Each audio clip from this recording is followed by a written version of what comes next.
તો અકસ્માતના નવા કાયદાને લઈને સુરતમાં વિરોધ. બીઆરટીએસ અને સિટી બસ ચાલકો 3 દિવસથી હડતાલ પર છે. અકસ્માતમાં મોત થાય તો 10 વર્ષની સજાની જોગવાઈ, 10 વર્ષની સજા અને 7 લાખના દંડની જોગવાઈનો વિરોધ. બીઆરટીએસ અને સિટી બસ ચાલકોની હડતાલ. શહેરમાં 3 દિવસની હડતાલ. સરકારે ડ્રાઈવર્સ વિરુદ્ધ બનાવવામાં આવેલ કાયદાના વિરુદ્ધ સરકારે કાયદો જે બનાવ્યો છે તેના વિરુદ્ધમાં હાલમાં હડતાલ પર છે. 10 વર્ષની સજા, 7 લાખનો દંડ થશે તેવો વિરોધ કરવામાં આવી રહ્યો છે. તો 10 વર્ષની સજા, 7 લાખના દંડની જોગવાઈનો હાલમાં વિરોધ કરવામાં આવી રહ્યો છે.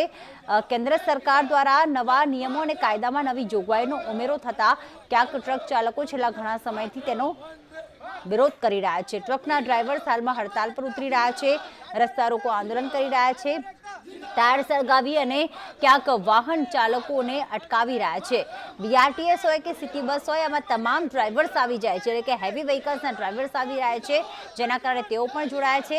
ત્યારે 10 વર્ષની સજા, 7 લાખના દંડની જોગવાઈનો હાલમાં વિરોધ કરવામાં આવી રહ્યો છે.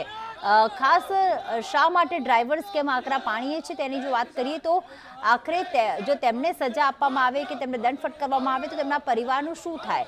અકસ્માતમાં નવા કાયદાને લઈને સુરત હોય, અમદાવાદ હોય, તમામ જગ્યાએ વિરોધ કરવામાં આવી રહ્યો છે. અને બીઆરટીએસ અને સિટી બસ ચાલકો પણ 3 દિવસથી હડતાલ પર છે. દ્વારા જે કાયદો બનાવવામાં આવેલો છે ત્યારે કાયદાનો વિરોધ કરી રહ્યા છે બસ ડ્રાઈવરો, કારણ કે હવે જો કોઈનું મોત નીપજે તો 10 વર્ષની સજા અને 7 લાખ રૂપિયાનો દંડ થશે. આવા કાળા કાયદાના વિરુદ્ધમાં જે સુરતના સિટી બસ ચાલકો છે તે હડતાળ પર ઉતર્યા છે. આશરે 3 દિવસથી જે સુરત શહેરના જે બસના પૈડા છે તે થંભાવી દીધા છે અને માંગ કરી રહ્યા છે કે આ કાયદો રદ કરવામાં આવે. રદ નહીં કરવામાં આવે તો આગલા દિવસોમાં આંદોલન કરવામાં આવશે. અત્યારે મોટી સંખ્યામાં જે ડ્રાઈવરો છે તે સુરત કલેક્ટર કચેરીની બહાર પહોંચ્યા છે અને માંગ કરી રહ્યા છે. ભાઈ, શું માંગ છે તમારી? અમારી માંગ એ છે કે જે બી સરકાર કાનૂન લાગુ કર્યો છે એ લાગુ નહીં જોઈએ અને કોઈ ડ્રાઈવરને પરેશાન જોઈએ. જ્યારે મહામારી બીમારી જ્યારે ચાલતી હતી તે સમયમાં ડ્રાઈવરની સખ્ત જરૂર પડતી હતી. એ સમયમાં સખ્ત જરૂર પડી ત્યારે ડ્રાઈવરો સારા લાગતા હતા સરકારને, સરકાર માન્યતાથી. આજે એ ડ્રાઈવર સારા નથી લાગતા સરકાર માન્યને, એટલે 10 વર્ષની સજા અને 7 લાખનો જુર્માનો ભરવા લગાડે છે. અમારી પાસે 7 લાખ હોતે તો અમારો પોતાનો બિઝનેસ અમે લોકો ખોલી શકતા છે.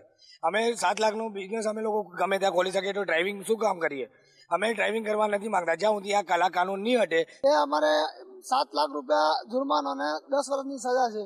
એટલા બધા રૂપિયા કોઈ પણ ડ્રાઈવર પાસે હોય, કોઈ પણ ડ્રાઈવર અહીંયા ભારતમાં ગમે ત્યાં ડ્રાઈવર પાસે 7 લાખ રૂપિયાને એની પાસે હોય તો એ પોતાનો બિઝનેસ લઈને બે ડ્રાઈવર કરવા શું લેવા આવે?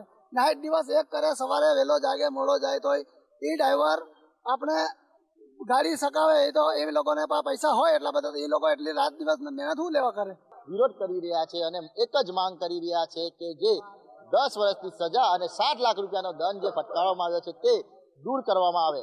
કેમેરા પર્સન અજીત પટેલ સાથે મનીષ પરમાર, સંદેશ ન્યૂઝ, સુરત.